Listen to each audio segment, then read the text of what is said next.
Buonasera a Ok, tutti, sono Maurizio Fantato, corrispondente di ARSOS da Londra. Vi porgo nuovamente il benvenuto a questo nuovo appuntamento dove tratteremo oggi il tema della doppia cittadinanza. Continuiamo quindi con la nostra serie di eventi di interesse ai nostri connazionali all'estero e dopo aver parlato di temi come l'eredità, il fisco, le pensioni, la salute, tratteremo questa sera il tema della doppia nazionalità. Una questione parecchio complicata, in quanto ogni paese ha dei propri approcci, a cavalcioni anche fra quello che è il diritto nazionale e il diritto internazionale. Ovviamente oggi possiamo solo offrirvi una carrellata sulle varie opzioni, ma vi ricordiamo che potete poi avere accesso ai nostri esperti ed ulteriori informazioni insieme alle registrazioni di questo webinar, iscrivendovi gratuitamente sul nostro sito arsos.com. Stasera vi presento con molto piacere i nostri tre esperti. Il primo è il professor Gerardo Marenghi, autore e docente buonasera. di diritto amministrativo, buonasera, all'Università di Salerno, seguito dall'avvocato Massimo Passero, specialista su canoni previdenziali e che abbiamo avuto il piacere di incontrare precedentemente sul nostro webinar delle pensioni. Si aggiunge questa sera ai nostri due esperti anche Giuliana Patriarca, eletta al Comite di Sao Paulo in Brasile, traduttrice giurata dal 2000, consulente di cittadinanza italiana da circa 15 anni, ma anche medico veterinario prima e ora studente di giurisprudenza. Abbastanza eclettico, diciamo. Vi ricordiamo nuovamente che dopo la presentazione vi sarà un'opportunità di porre delle domande ai nostri relatori, direttamente ponendoli su questa chat oppure utilizzando i vari canali social attraverso i quali trasmettiamo questo nostro webinar. Qualsiasi altra informazione rivolgetevi pure sempre su arss.com e ora non aggiungo altro e do la parola al nostro primo relatore, al professor Marenghi. Buonasera. Grazie, buonasera a tutti. Grazie innanzitutto per l'invito. Cercherò di coniugare la brevità con la chiarezza. L'argomento è delicato perché pone inevitabilmente a confronto con varie soluzioni normative e quindi comporta l'analisi di vari ordinamenti giuridici stranieri. In Italia il fenomeno è piuttosto complesso e ci impone non soltanto di guardare a quella che è la nostra legislazione, ma di confrontarci eventualmente con gli stati che consentono la doppia cittadinanza e anche con quelli che invece non la contemplano, non la ammettono. Qui potremmo già fare una classificazione rispetto a stati come la Danimarca, che sono assolutamente contrari al fenomeno della doppia cittadinanza, a stati come l'Italia, che invece la ammettono a determinate condizioni, a stati come gli Stati Uniti d'America, che sono favorevoli ma con delle limitazioni piuttosto significative. E sulla base di questa classificazione, di questa distinzione, cercherò di entrare in profondità e di capire quelle che sono le caratteristiche e le peculiarità di ogni singolo ordinamento. Perché le scelte normative che toccano il problema della doppia cittadinanza sono inevitabilmente condizionate dalla cultura e dalla tradizione giuridica del paese di riferimento. Ad esempio, l'Italia, che è un paese che vede convivere due ordinamenti processuali diversi, quello del giudice ordinario con quello del giudice amministrativo, determina la convivenza di due distinti procedimenti. Quelli che riguardano l'acquisizione automatica della cittadinanza, iure sanguinis per diritto di nascita o per diritto di matrimonio, e quelli invece che determinano l'eventuale acquisizione della cittadinanza all'esito di un procedimento amministrativo. La nostra legislazione, in particolare la 91 del 92, infatti, prevede quelli che sono dei diritti, dei veri e propri diritti di cittadinanza subordinati alla sussistenza di determinate condizioni giuridiche come l'aver contratto matrimonio con cittadino italiano, e fenomeni invece che riguardano l'interesse legittimo. Qual è la differenza? Che il diritto di cittadinanza viene acquisito immediatamente al sussistere di una determinata condizione. Quando questa condizione non sussiste, il diritto di cittadinanza può essere comunque richiesto, ma non è automatico, cioè ci troviamo di fronte ad una scelta discrezionale. Discrezionale significa sulla base di una valutazione dell'amministrazione che può essere anche negativa, ma in quel caso deve essere motivata. e soprattutto le scelte negative non vengono tutte indirizzate allo stesso giudice. Quando la pretesa fatta valere dal cittadino è un vero e proprio diritto soggettivo, ci si rivolgerà al giudice ordinario. Ma poiché l'Italia è un ordinamento di civil law speciale, qualora l'articolo 9, e cioè il procedimento che culmina nella dichiarazione del Presidente della Repubblica sulla base del parere del Consiglio di Stato e su proposta del Ministero dell'Interno abbia esito negativo, il cittadino dovrà rivolgersi al TAR, al Tribunale Amministrativo Regionale, e censurare quelle che sono le eventuali carenze del procedimento, perché la richiesta può anche essere negativa, ma deve essere, secondo la legislazione italiana, preceduta dalla comunicazione dei motivi ostativi, trattandosi di un procedimento di istanza di parte. Poiché l'amministrazione non è infallibile e può sbagliare, prima di concludere il procedimento con un provvedimento negativo, dovrà comunicare al privato che abbia fatto richiesta le ragioni del diniego, per consentire al privato di presentare memorie, osservazioni. Questa è una caratteristica procedimentale che vedremo in altri ordinamenti anche. Ovviamente, qualora l'amministrazione conservi l'intendimento manifestato nel preavviso di diniego, quel provvedimento negativo dovrà essere portato a cognizione del TAR entro 60 giorni e poi eventualmente in appello al Consiglio di Stato. Qual è il problema di fondo? Che l'Italia fa parte dell'Unione Europea e questo ci impone una valutazione comparativa con gli altri Stati dell'Unione, rispetto ai quali ormai si parla di ordinamento sovranazionale, di regole comuni, di principi giuridici comuni. E la grande contraddizione logica e giuridica che emerge dall'analisi della doppia cittadinanza negli altri ordinamenti giuridici europei è che non c'è un'uniformità di vedute e sarebbe auspicabile in futuro un allineamento sulla base di quelli che sono i principi che caratterizzano gli ordinamenti giuridici favorevoli alla doppia cittadinanza. Perché ovviamente quando noi facciamo riferimento al problema della doppia cittadinanza non possiamo limitarci al paese che l'ammette, ma dobbiamo fare riferimento ad un altro ordinamento giuridico che altresì consenta la doppia cittadinanza, altrimenti la previsione astratta normativa sarebbe inutile. Per il cittadino italiano, per esempio, è possibile acquisire la doppia cittadinanza in Germania perché l'ordinamento giuridico tedesco l'ammette, ma non è pacifico questo diritto, stranamente, in tutti gli ordinamenti giuridici dell'Unione Europea, perché ci sono stati come l'Austria, come la Danimarca, che la negano in senso assoluto a prescindere dalle previsioni normative del paese più favorevole. E poi ci sono stati rispetto ai quali sarebbe auspicabile un cambio di rotta come la Spagna, che non la consentono nei rapporti con taluni stati. La Spagna di recente ha firmato una convenzione con la Francia che disciplina la doppia cittadinanza, ma ad oggi, nonostante le richieste dei cittadini, nonostante le sollecitazioni dell'ambasciata italiana e del Ministero degli Esteri, ancora non è addivenuta stranamente alla stipula di una convenzione che disciplini i rapporti fra Italia e Spagna. E come mai, nonostante si parli pacificamente ormai di ordinamento giuridico sovranazionale e quindi di un'uniformità di vedute, in Europa ci sono paesi come la Spagna o ancora più rigorosi come l'Austria che la negano in senso assoluto, perché hanno aderito nel 63 alla Convenzione di Strasburgo, che tuttavia è un atto che ormai dovrebbe considerarsi superato rispetto a quelle che sono le evoluzioni normative, se consideriamo che la Convenzione di Strasburgo risale al 1963 e quindi ovviamente dovrebbe essere rivista in relazione a quelle che sono state le sopravvenienze normative. Spero che la legislazione UE possa intervenire su questo aspetto, anche perché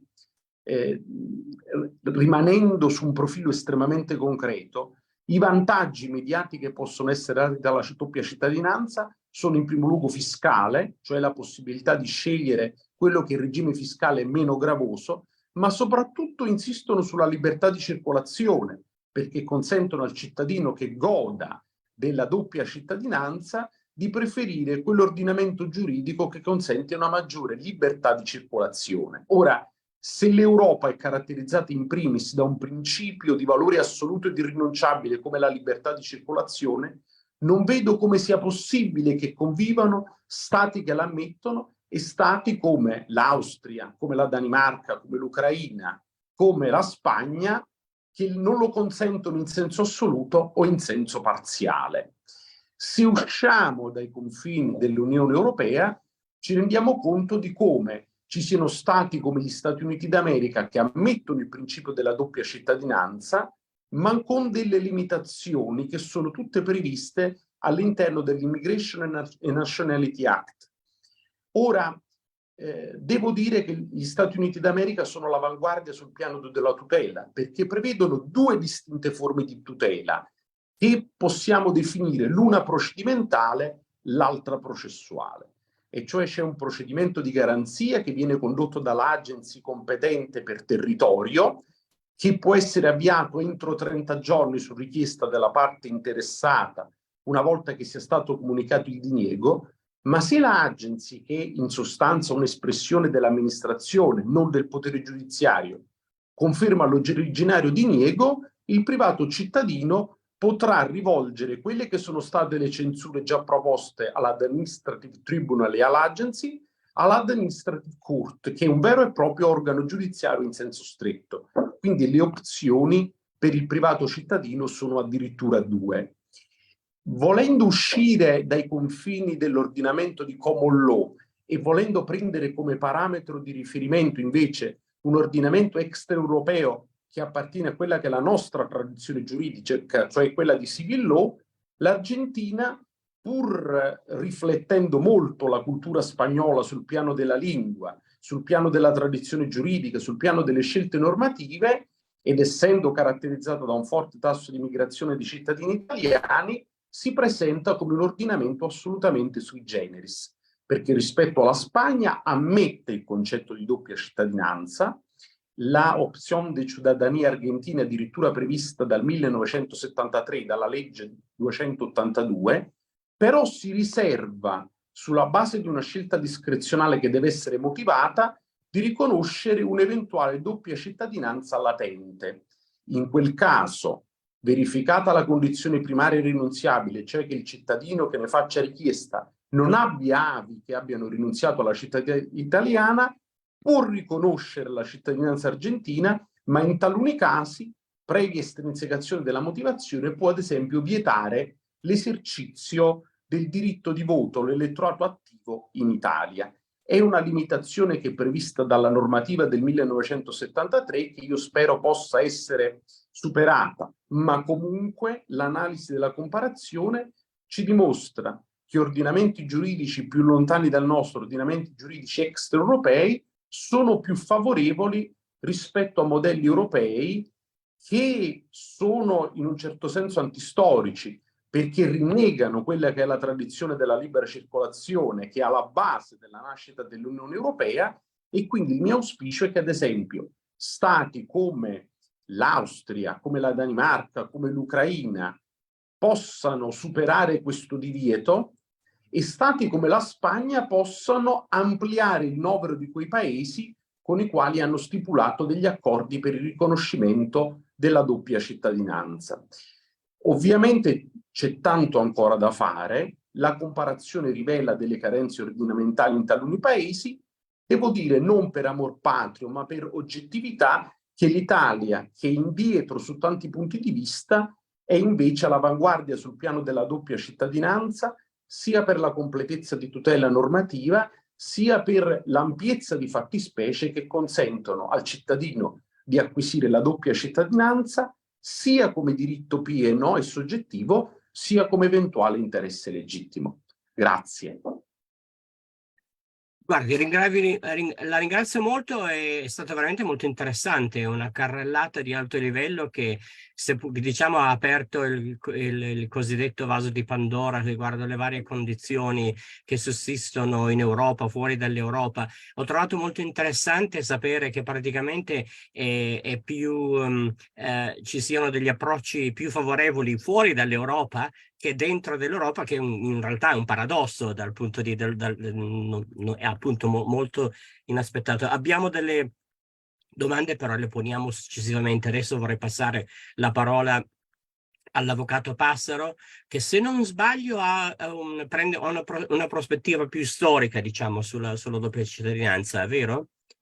Comunque, a voi la Innanzitutto, parola.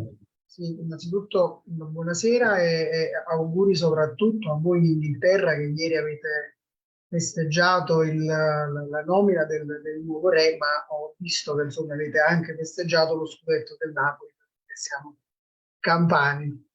Stemperiamo anche un po' il diritto. Sì, certo, io analizzerò il diritto della doppia cittadinanza. Peraltro ho preparato per chi ascolterà questo webinar anche successivamente degli appunti. Anche perché in realtà in Italia le leggi sono state abbastanza conseguenziali. Partiamo dalla legge 555 del 1912, analizzeremo la legge 123 del 1983, la legge 180 dell'86 fino alla 91 del 1990. Innanzitutto c'è da dire che il nostro ordinamento si fonda sul principio dello ius sanguinis, ovvero questa circostanza è di per sé, come ho scritto anche negli appunti, idonea a determinare una situazione di doppia cittadinanza dei figli italiani che sono nati sia che siano nati in uno stato dove si segue anche un altro criterio. Nella nostra dottrina si discute spesso dello ius soli, cioè l'essere nato sul territorio dello Stato. Io qui, giusto appunto, prima di entrare all'interno della tematica vera e propria della doppia cittadinanza, voglio aprire e chiudere una parentesi. Nel nostro ordinamento più volte si è parlato dello ius soli, ovvero dell'introduzione dello ius soli che vada ad accorparsi allo ius sanguinis.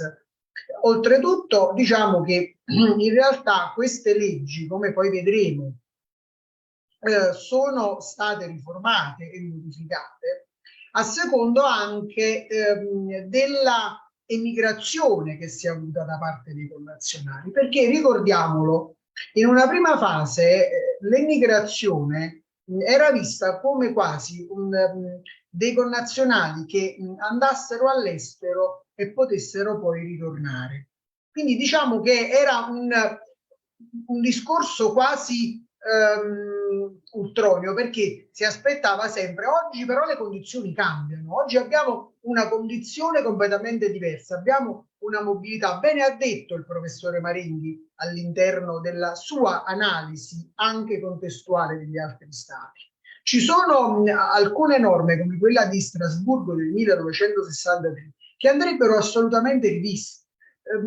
Sono delle norme che sono tutto sommato ferme anche molto prima dell'apertura dei confini della comunità europea. Oggi abbiamo una mobilità diversa. Peraltro, guardate, oggi molti nostri laureati, peraltro questo è un dibattito molto nazionale, sono costretti ad andare a lavorare fuori dai confini nazionali, costretti, oddio, per le loro capacità professionali, dove ci sono maggiori possibilità. E spesso e volentieri il problema vero di perdere a volte anche la cittadinanza italiana, perché io parlerò di questo, ci pone di fronte a questioni molto attinenti, con quelle che sono il pagamento delle tasse, con quelle che sono delle eventuali problematiche di donazioni, perché ci sono ancora aree parentali all'interno dei nostri territori. E quindi voglio dire, è un dibattito che andrebbe aperto.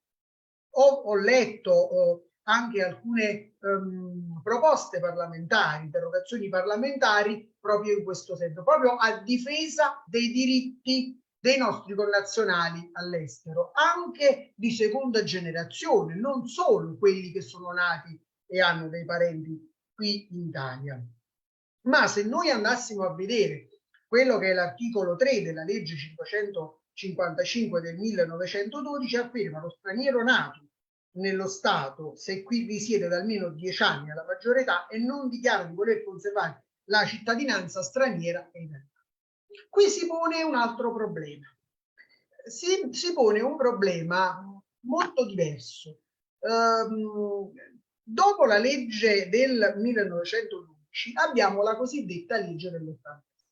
La legge dell'83 che ci dà la possibilità proprio di si esce da quella che è una società, da una società patriarcale per entrare in una società dove anche il figlio che ha il diritto di sangue con la madre può acquisire la cittadinanza. Dove voglio arrivare con questo?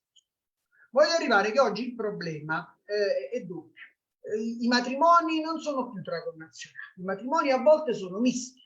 Ovviamente con l'apertura delle frontiere abbiamo dei matrimoni anche con persone di altre nazioni. Spesso e volentieri si pone anche un problema giuridico, diciamoci la verità, di trovarci sul territorio ragazzi che magari sono figli di un primo matrimonio, ma che di fatto sono venuti da piccoli in Italia e sono peraltro, anche se figlio, anche se la madre o il padre è di un'altra nazione e il secondo genitore è italiano, ovviamente non seguiamo la linea di sangue, ma lì abbiamo il ragazzo che pur avendo frequentato tutto l'arco scolastico italiano, si sente italiano, ha il problema di non poter essere egli stesso italiano, pur sentendosi italiano e avendo questa formazione. Allora che cosa si è costretti spesso a dire? Lì si ingolfano quelli che sono italiani, perché siamo costretti a dover fare delle azioni di adozione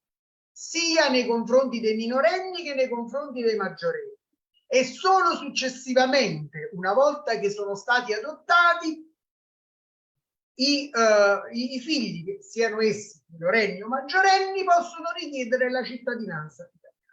E questo diventa un problema se la vedessimo da un punto di vista diverso. Ma noi discutiamo spesso e volentieri di quella che è la doppia cittadinanza legata a quello che è l'italiano all'estero, che spesso per questioni lavorative è costretto a prendere una cittadinanza estera e a perdere tutti quelli che sono gli status, tra cui, allora, parliamo anche dell'AIRE. Ci si iscrive AIRE, si perdono quelli che sono i diritti alla sanità nei confronti di quello che è lo Stato italiano. E questa è cosa grave, come se lo stesso italiano fosse un italiano inferiore rispetto all'italiano connazionale sul territorio. Si perde il codice fiscale, si perde il diritto alla sanità. Voi pensate solo quegli italiani che non hanno legami in Italia, ma che hanno ad esempio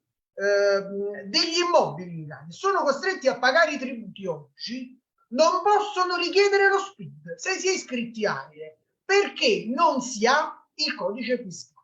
E allora, se si tenesse la doppia cittadinanza, tutto sommato l'italiano continuerebbe ad avere i propri diritti. Cioè noi ci troviamo di fronte a un italiano che non può pagare i tributi, che non può entrare oggi con le piattaforme elettroniche all'interno dei sistemi, non si può difendere rispetto a quelle che sono delle questioni attinenti e giuridiche. Dice, ma che cosa c'entra rispetto alla doppia cittadinanza? Questo è fondamentale all'interno del nostro paese, di un paese che spesso ha i connazionali all'estero e non li difende, e non difende i connazionali all'estero che si sentono ancora di più italiani. Perché guardate, nel dibattito che è andato successivamente al dibattito del 1983, ricordo un grandissimo dibattito, prima che fosse introdotta questa norma, era già questa, la difesa di quell'italiano che si sentiva ancora più italiano proprio all'estero, dove esistono queste. Poi lì andrebbe fatto anche un discorso sui Comites, ma di questo ne avremmo dovuto parlare, poi sulla difesa dei Comites ne parleremo. Ma andiamo ad analizzare ancora l'articolo 8. Perde la cittadinanza, comma 1, chi spontaneamente acquista una cittadinanza straniera e stabilisce o ha stabilito all'estero la propria residenza, comma 2. Chi avendo acquistata senza concorso di volontà propria una cittadinanza straniera dichiari di iniziare la cittadinanza italiana e stabilisca o abbia stabilito all'estero la propria. Con la legge 123 del 1983 si introduce nella normativa di cittadinanza il principio di uguaglianza, come ho detto prima, tra uomo e donna, che questo è lo snodo fondamentale. Ma se andassimo a vedere ancora, se andassimo ad analizzare ancora la legge sempre del 1912, all'articolo 9 dice: chi ha perduto la cittadinanza, norme degli articoli 7 e 8, la riacquista se presti servizio militare nel regno, e quindi parliamo ancora di regno prima di essere all'interno di quella che è una repubblica, e accetti un impiego dello Stato. Se dichiari di rinunciare alla cittadinanza dello Stato a cui appartieni, o provi di aver rinunciato all'impiego del servizio militare all'estero, o eserciti nonostante il divieto del governo italiano, addirittura con l'innovazione del 93, successivamente del 92, il legislatore si è accorto di avere addirittura un vulnus, e quindi si sono riaperti i termini affinché l'italiano non solo possa ancora richiedere la cittadinanza, ma la cittadinanza o ce l'hai perché risiedi un'altra volta 24 mesi in Italia, oppure se rinunci ad un'altra cittadinanza.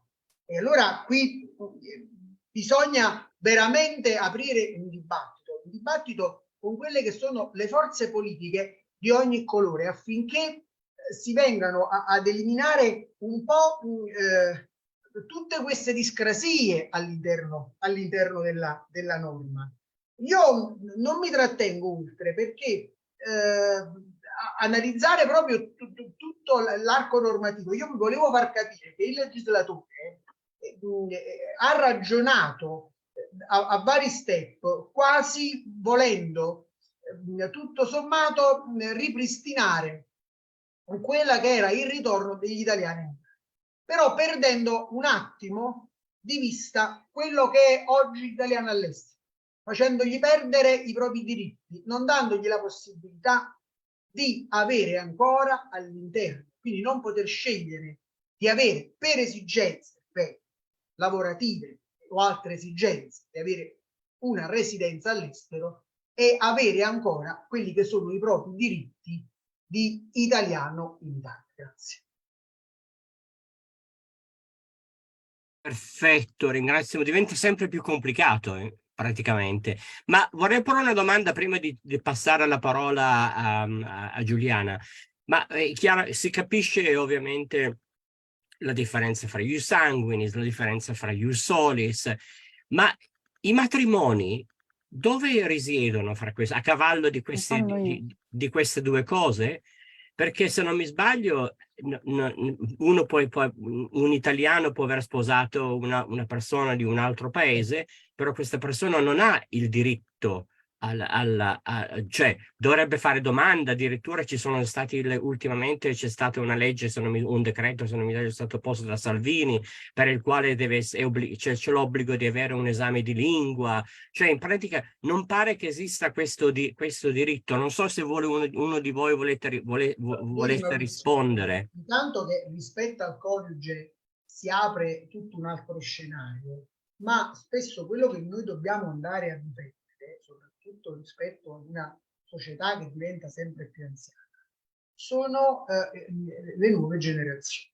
Spesso però le nuove generazioni sono formate dai giovani italiani, ma lo vediamo, ci sono anche giovani italiani che sono tutto sommato, come dicevo prima, acquisiti per una questione di matrimonio. Cioè, oggi tu puoi contrarre matrimonio con un uomo e una donna che hanno precedentemente un altro figlio. Questo figlio magari arriva a 3 anni, faccio un esempio classico, peraltro di una questione che sto affrontando proprio in queste ore. Un minore che arriva in Italia a 3 anni frequenta tutte le scuole italiane, dall'asilo alle scuole dell'obbligo, alle scuole superiori, oggi iscritto all'università, e hai questo ragazzo che è di fatto italiano, non parla neanche la sua lingua del suo paese di origine, che però è incastrato in una legislazione, cioè nel senso che lui non può essere italiano. Quindi non stiamo facendo altro che farlo adottare, stiamo facendo adottare da maggiorenne. Una volta adottato da maggiorenne gli faremo chiedere la cittadinanza. Cioè oggi la politica questo problema se lo deve porre, perché abbiamo sempre più italiani, vi ripeto, che non sono nati materialmente in Italia, ma sono a tutti gli effetti sono italiani. Quindi la politica di fronte a questo non si può distrarre, al di là delle appartenenze, però una politica seria deve ragionare anche rispetto a chi oggi svolge la professione e chi rispetto oggi è un italiano e si sente tale. Peraltro lo vediamo anche spesso nelle nazionali, lo vediamo anche nelle gare di atletica, dove abbiamo ovviamente ragazzi che magari sono congolesi, che sono di altre nazioni, ma sono di fatto italiani perché parlano perfettamente la lingua italiana. Cioè sono italiani, cioè noi a volte non li definiamo italiani perché li definiamo di un'altra etnia, ma in realtà sono italiani. Cioè oggi la città italiana è così, ma come tutto, voglio dire, come tutto il mondo, ci sono contaminazioni, non solo nei piatti, ma quindi anche nelle popolazioni. E allora non si può oggi ragionare in diritto con uno schema fisso. Cioè, bisogna rendersi conto di come è andata avanti la società. Ripeto, il professor Maringhi ha detto una cosa sacrosanta. La Convenzione di Strasburgo del 63 è vecchia, va riragionata. Cioè, la politica europea e la politica degli altri stati devono ragionare diversamente, anche rispetto agli altri stati che non prevedono la doppia cittadinanza, che può essere l'Ucraina, come può essere la Svezia. Beh, anche loro dovrebbero ragionare in questa sede, perché il problema ce l'hanno anche loro, non ce l'ha solo. Cioè io oggi ragiono rispetto al diritto italiano, che è quello di cui mi occupo, o il diritto maltese, che è quello di cui mi occupo quando sono a Malta. Però voglio dire, tutto il mondo oggi deve ragionare in questo senso.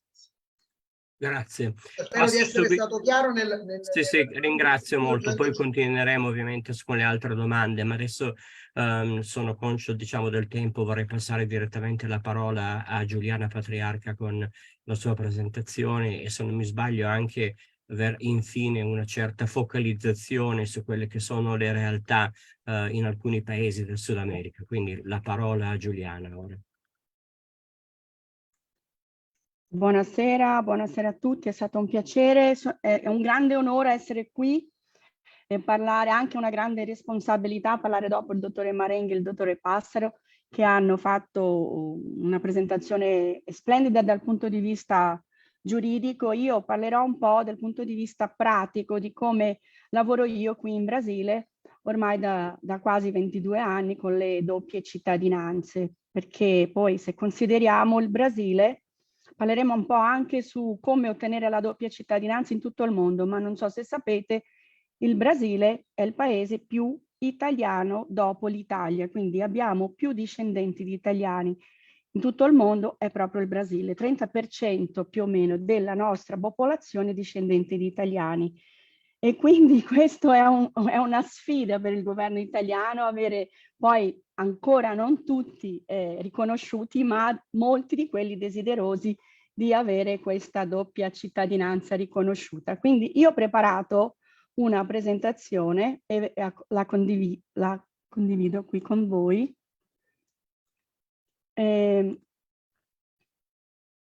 Intanto, per parlare un po' rapidamente, cercherò di essere breve. Allora, innanzitutto dobbiamo sapere, dopo che hanno parlato anche il dottore Marenghi, anzi sì, Passaro ha detto, noi qui in Brasile non abbiamo la prima o la seconda generazione, ormai abbiamo anche la sesta generazione di discendenti di italiani che ad ottenere la doppia cittadinanza. Quindi c'è gente che neanche sapeva di avere un ascendente italiano e a un certo punto, invogliato dalle propagande, va alla ricerca e poi ne trova uno. E quindi io uso dire sempre per tutti i miei clienti che i figli di italiani sono sempre italiani, una volta che la legge lo ammette. Quindi, lo diceva già mio padre, gatto che nasce nel forno non è biscotto, quindi essendo nati all'estero siamo tutti italiani, e i figli e i nipoti e i bisnipoti e così via. Quindi, essendo dal lato paterno, sempre, dalla via materna poi ne parlerò un po' di più avanti. Allora, un discendente di italiano un figlio, un nipote, può domandare la cittadinanza nel loro consolato. Quindi abbiamo 77 consolati in tutto il mondo che si occupano di fare il riconoscimento delle cittadinanze italiane. Però il cittadino deve entrare in una fila. E oltre al fatto di andare, di ricercare o di chiedere il riconoscimento della cittadinanza nei consolati, che sarebbe la via amministrativa paterna, noi possiamo avere la cittadinanza via materna, che è stata riconosciuta, cioè riconosciuta no, ammessa a partire dal 25 febbraio 2009 da una decisione della Corte. Per matrimonio, rispondendo alla tua domanda, Maurizio, abbiamo due modi di avere la cittadinanza per matrimonio, che sarebbe prima del 1983 in un modo e dopo 1983, e quelli che la possono ottenere vivendo in Italia. Nei consolati oggi c'è un sito che si chiama Prenotami, che vale per tutto il mondo, dove i discendenti possono entrare nella fila. Ogni consolato ovviamente ha un suo modo di lavorare. Io qua sto parlando e dimostrando la fila qua a San Paolo, che ormai purtroppo è chiusa o diciamo molto limitata. Dall'inizio dell'anno qui a San Paolo hanno ridotto al massimo la disponibilità di posti, perché prima si mandava una scheda compilata, invece adesso noi dobbiamo entrare su questo portale che si chiama Prenotami e invece cioè è una lotteria, quando entri e riesci a metterti in fila potrai restare in attesa, e oggi, perché sappiate, qui a San Paolo c'è un'attesa di 12 anni, quindi noi che siamo uno che voglia avere la cittadinanza riconosciuta deve aspettare circa 12 anni. Quindi qui, in questo senso, quando noi sappiamo che la legge dice che il riconoscimento dovrebbe essere fatto entro 2 anni, noi sappiamo che le file che sono più grandi di questo periodo non stanno rispettando la legge. Quindi, questo qua ho già detto, andiamo avanti. Io dirò che come si può fare la cittadinanza via paterna. Quindi una delle maniere di fare la pratica di cittadinanza allora è quella via consolato, ma la seconda possibilità è quella che oggi gli avvocati saranno, non so se voi due lavorate con questo tipo di pratica, ma oggigiorno qui in Brasile la pratica più ammessa e che è usuale che stiamo facendo sono le giudiziali. Una volta che i consolati non riescono a fare tutte queste, a rispondere a tutte queste domande, quindi noi qui offriamo la possibilità di giudizializzazione, cioè fare la domanda giudiziale ammettendo, quindi noi facciamo vedere questa pagina, noi stampiamo questa pagina dicendo che il diritto non è stato cioè accettato, e quindi una volta che la legge non va rispettata ci permette di fare la domanda giudizialmente.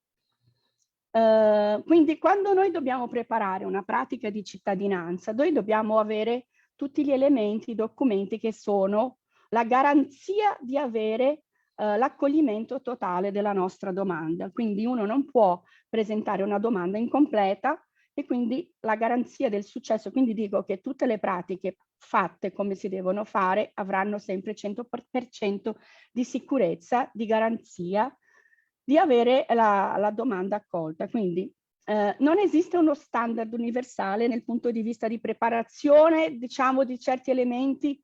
Quando noi diciamo di consolati, per esempio i consolati negli Stati Uniti esigono i documenti anche della via materna quando la dimostrazione della cittadinanza va fatta soltanto tramite la via paterna. Invece qua a San Paolo, qui in Brasile, bastano della via paterna, cioè dall'italiano che ne dà la garanzia dell'ascendenza.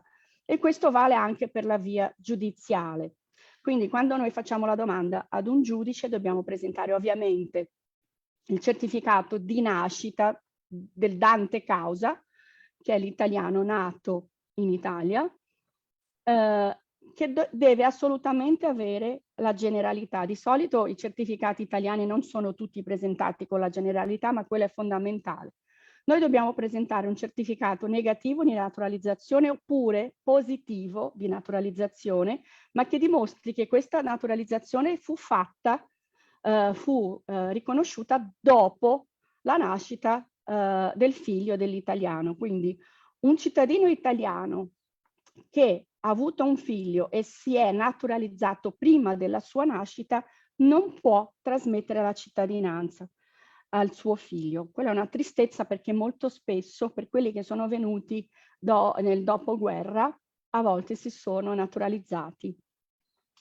Poi dobbiamo preparare tutti i certificati di nascita, matrimonio e morte di tutte le generazioni che si trovano a metà strada, finché si arriva al richiedente oppure a tutti i richiedenti che dovranno fare la domanda di cittadinanza. E anche questi documenti vanno tutti tradotti e apostillati o legalizzati a seconda di come funziona il paese dove risiede la persona che richiede la cittadinanza, se fa parte della Convenzione di Haia o no. Quindi noi qui in Brasile facciamo parte della Convenzione di Haia di recente del 2015. Prima si facevano le legalizzazioni, cioè si doveva andare al consolato, ci metteva un sacco di tempo per preparare questi documenti. Invece adesso le cose sono un po' più semplici. Quindi qua stiamo parlando abbiamo già parlato, accennato la via paterna. La via materna, allora, come vi ho detto, è una cittadinanza recente, quindi mi chiedo scusa se uso qualche termine non adatto legalmente, però mi correggete.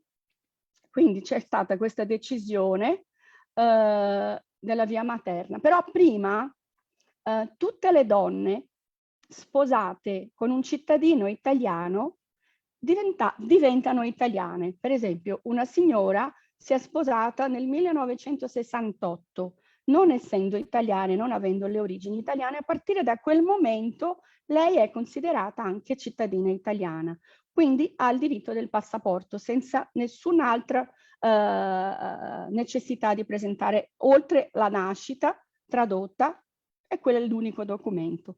Quindi tutte le donne nate fino al sposate, anzi, fino al giorno 20,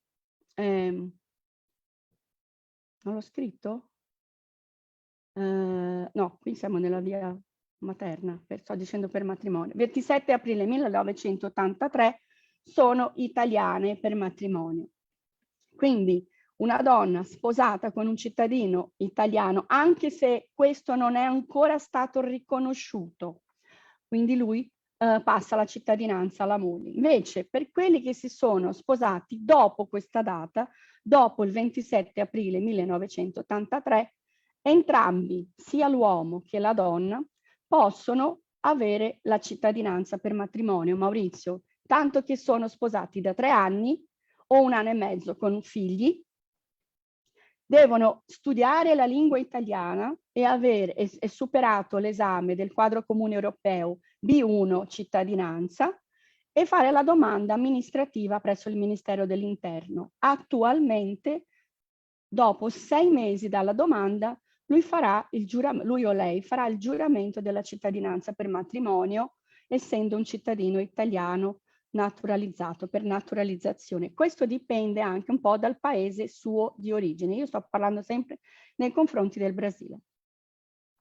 Quindi qua sono queste informazioni che vi ho dato. Quindi per legge la cittadinanza per matrimonio ci impiegherebbe 2 anni, ma siccome c'è stata una calata molto grande perché la gente non vuole assolutamente studiare l'italiano, quindi adesso c'è meno lavoro e il Ministero dell'Interno quindi le sta facendo molto rapidamente queste pratiche di cittadinanza.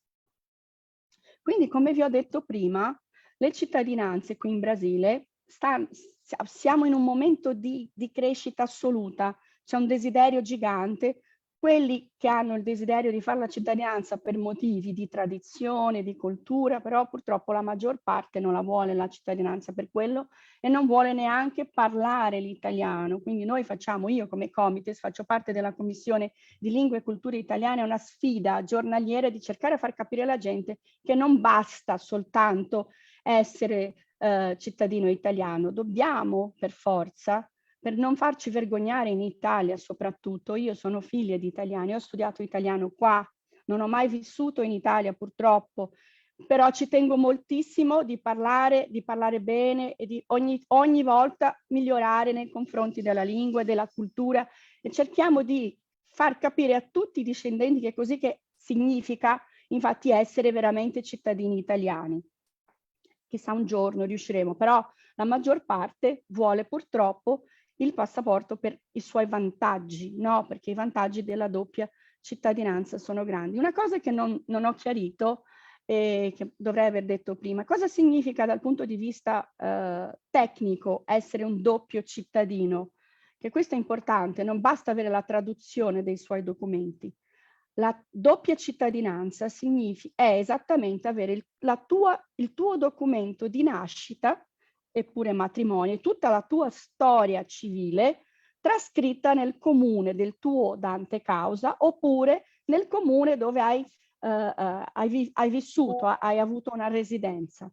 Quindi io per esempio il mio comune è il comune di Roma, dove tutte le mie trascrizioni risultano. Quindi e così, avendo le trascrizioni, io sono una cittadina italiana.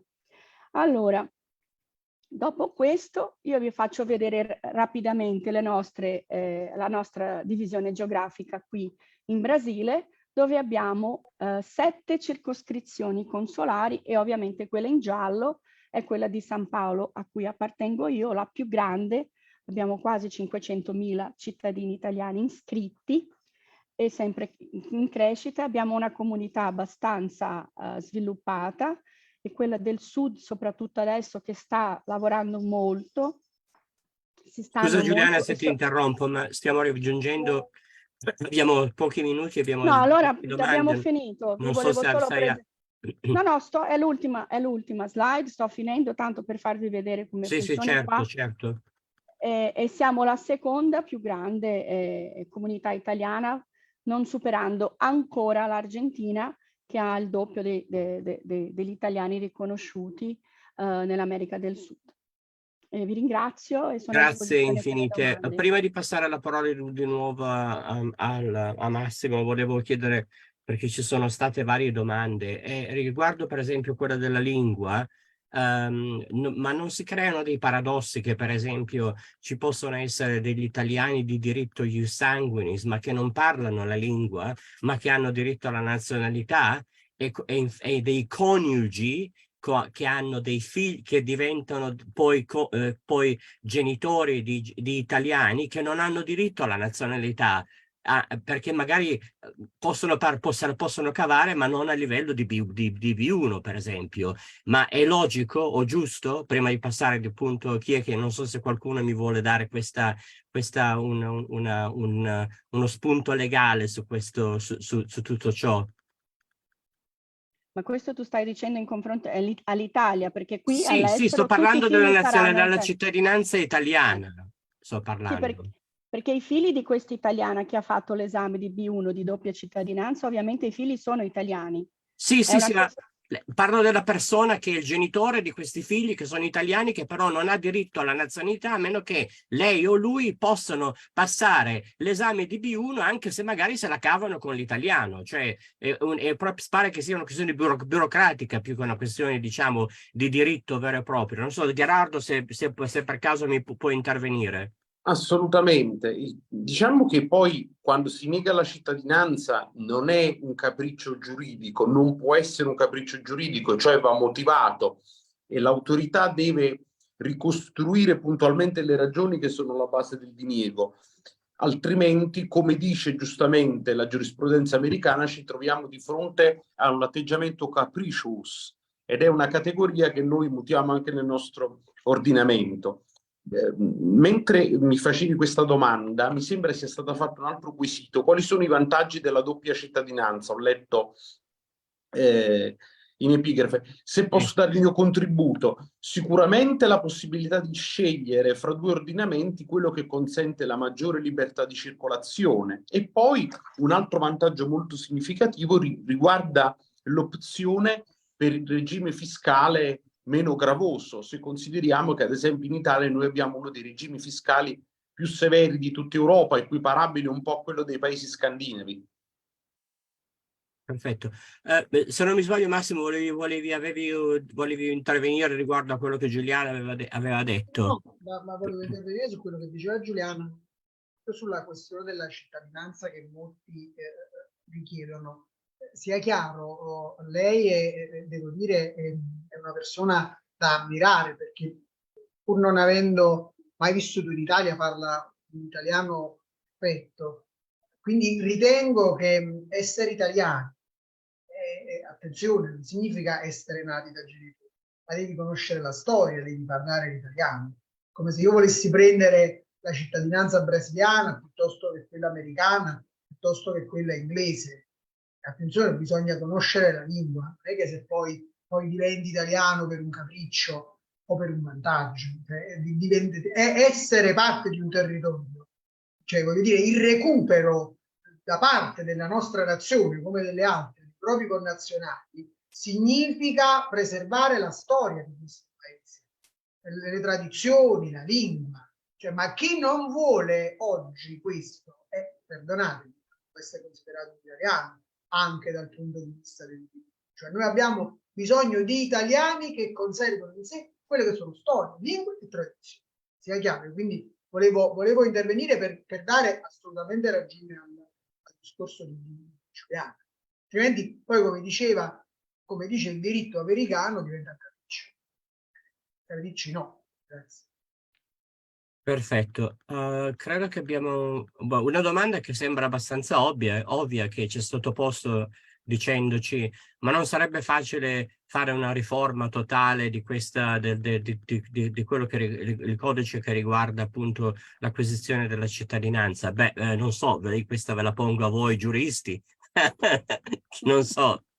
Sicuramente su questo c'è da dire che almeno per quanto riguarda l'Europa sarebbe auspicabile una direttiva che imponga anche agli stati che non si sono adeguati e che ancora sposano i principi della Convenzione di Strasburgo, come affermava pure Massimo prima, finalmente di contemplare il diritto alla doppia cittadinanza.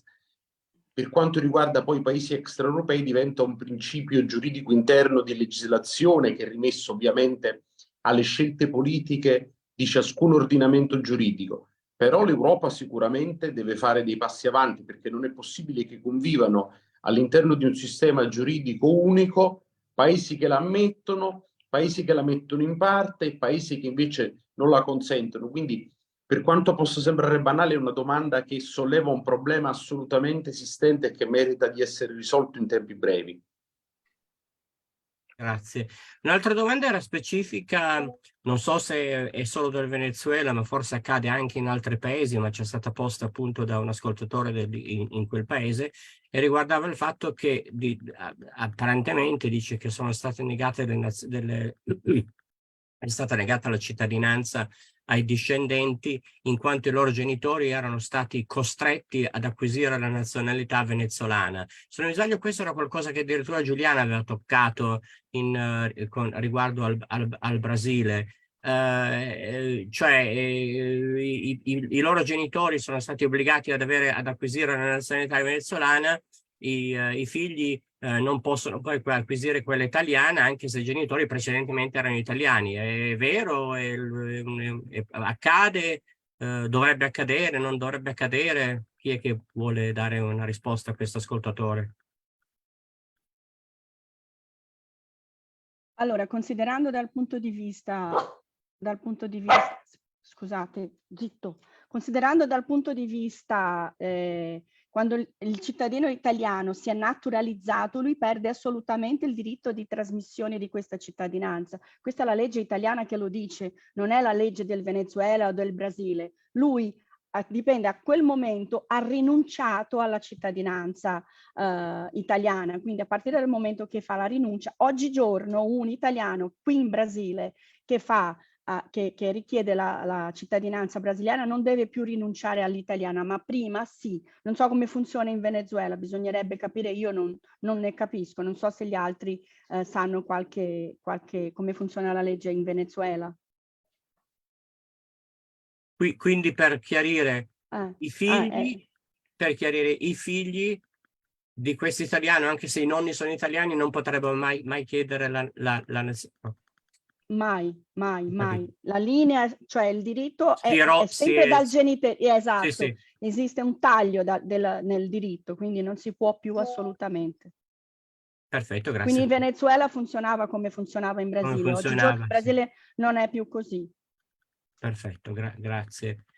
Anche se però, sì, Maurizio, scusami, prego. io ricordavo di averlo riportato. L'articolo 7 della legge 555 del 1912 dice proprio questo, che in realtà consentiva infatti al figlio, peraltro se lo volete leggere a pagina 8, consentiva infatti al figlio italiano che era nato in uno stato estero che aveva attribuito la propria cittadinanza secondo il principio dello ius soli di conservare la cittadinanza italiana acquisita alla nascita anche se il genitore durante la sua minore età ne incorriva nella perdita, riconoscendo quindi all'interessato la rilevante facoltà di rinunciarvi al raggiungimento della maggiore età se residente all'estero. Quindi in realtà il ragazzo dovrebbe conservarla e potrebbe in realtà rinunciarvi in maggiore età. Spero che si senta meglio, questo lo dico a chi mi scrive, peraltro ho messo la cuffia proprio per questo motivo. Spero di essere stato chiaro, peraltro perfetto. Io l'avevo riportato. Grazie mille. Un'ultima brevissima domanda prima di chiudere, perché siamo quasi arrivati alla conclusione, molto interessante, siamo anche in perfetto orario. Si può richiedere la cittadinanza per accertamento giudiziario? Non lo so, ve lo chiedo a voi. Certamente, quando si tratta di un diritto, almeno nel nostro modello italiano, per accertamento giudiziario significa che debba essere un tribunale a stabilire se il cittadino richiedente goda della situazione giuridica legittimante. La pubblica amministrazione può sbagliare, non è infallibile. Come ho detto nel mio intervento, cambia il tribunale competente a stabilire la pretesa azionata dal cittadino richiedente, perché se si tratta di un diritto, ad esempio l'articolo 2 e l'articolo 5, e allora bisognerà rivolgersi al giudice ordinario. Se invece un diniego riferito all'articolo 9, quindi all'esito di un procedimento amministrativo, la domanda di annullamento dovrà essere proposta al giudice amministrativo. Quindi sì, sicuramente la legislazione italiana consente l'accertamento giudiziale del diritto alla cittadinanza. Perfetto, ringrazio. Allora, guarda, siamo proprio arrivati in perfetto orario. Vi ringrazio infinitamente per aver cercato di porre chiarezza su questo tema che è incredibilmente complesso, con tutte le varie legislazioni nazionali, internazionali, accordi, convenzioni, Europa, eccetera, eccetera.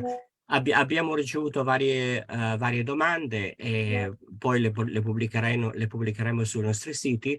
E pubblicheremo anche poi qualsiasi materiale che ci avete inviato. Vi invito ai nostri ascoltatori a seguirci ulteriormente sui nostri canali di AIRE SOS e vi ringrazio veramente tanto, Gerardo, Giuliana e Massimo, per il vostro Grazie a voi. No, grazie a voi. Una buona sera a voi per tutti. l'invito. Grazie, buonasera. Ciao. Ciao. Grazie a tutti, buonasera. Buonasera. Voi.